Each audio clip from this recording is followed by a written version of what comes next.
morning viewers, you're watching Savera Morning Bulletin with me, Vidhi Joshi. In a major relief to Bollywood actor Saif Ali Khan, the Supreme Court on Friday heard a petition filed against the Madhya Pradesh High Court's direction to send back the property dispute related to the personal property of Bhopal's last ruler, Nawab Hamidullah Khan, to the lower court for fresh hearing.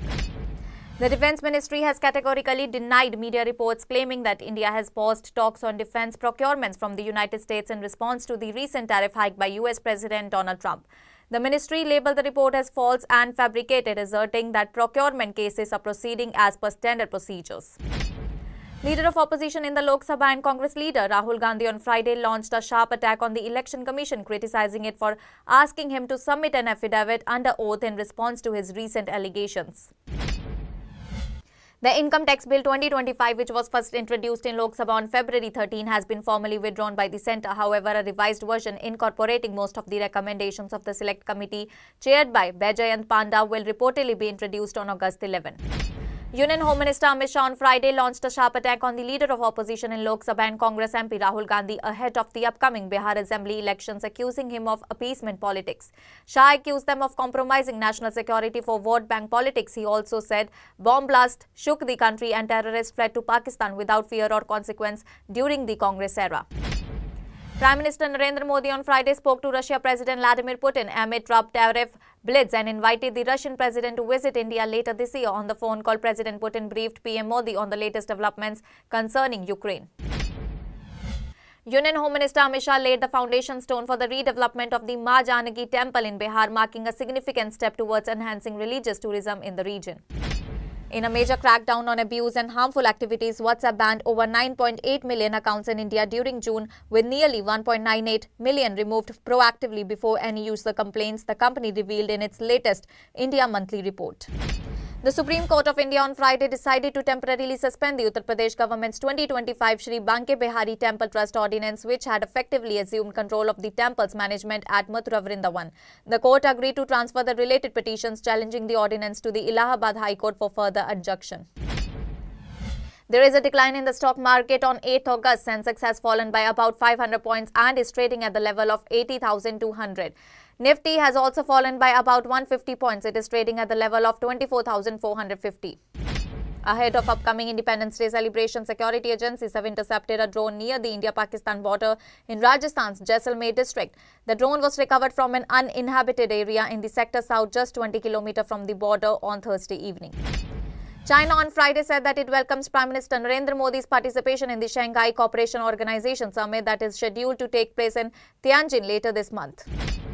A fast-spreading wildfire named the Canyon Fire prompted evacuations from communities near a canyon area in Southern California. The blaze, which began around 1:25 p.m. local time near Piru in eastern Ventura County, about 77 km northwest of Los Angeles, grew quickly to over 1,000 acres, with no containments in hours, according to CAL FIRE.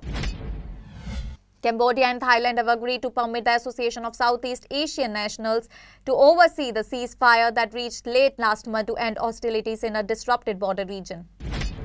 The Tis Hazari Court in Delhi has approved bail for the main suspect involved in the alleged murder of a 65-year-old man in West Punjabi Bagh nearly 5 years after the crime took place. The accused had been in judicial detention since September 26, 2020, facing charges including murder, attempt to murder, dacoity, criminal conspiracy and other provisions of the Indian Penal Code. Asif Qureshi, a cousin of Bollywood actress Huma Qureshi, was allegedly murdered on Thursday night in Delhi's Nizamuddin area following a dispute over a parking space. Reports indicate the Delhi police have detained 2 individuals in connection with the incident. Rescue and relief operations are ongoing in the flood-affected areas of Darali and Harsil in Uttarkashi, Uttarakhand, with 75 more individuals rescued on Friday, part of an effort to reach a target of 300 rescues for the day. Despite these efforts, 1 body has been recovered and 49 people remain unaccounted for. The Election Commission of India has declared as fake the epic electoral photo identity card number displayed by Tejashwi Yadav during a press conference. The card number shown RAB2916120 was found to be unauthorized and does not match any record in the EC's database. This has raised serious concerns about the authenticity of the document presented by the Bihar leader of opposition. The Uttar Pradesh cabinet has approved several major proposals in the higher education sector, including the establishment of 3 new private universities and the launch of an international scholarship program for economically disadvantaged yet meritorious students. Delhi Minister Kapil Mishra on Friday took cognizance of a video where a couple alleged that a restaurant in Pitampura blocked their entry for wearing Indian attire. The incident took place on August 3 and the video in this regard is now getting fervently viral across social media platforms. The Union Cabinet has approved a substantial Rs 30,000 crore subsidy for oil marketing companies on August 8 to stabilize and make liquefied petroleum gas more affordable to consumers. Information and Broadcasting Minister Ashwani Vaishnav announced that this move aims to ensure energy security and continued access to household cooking fuels across the nation.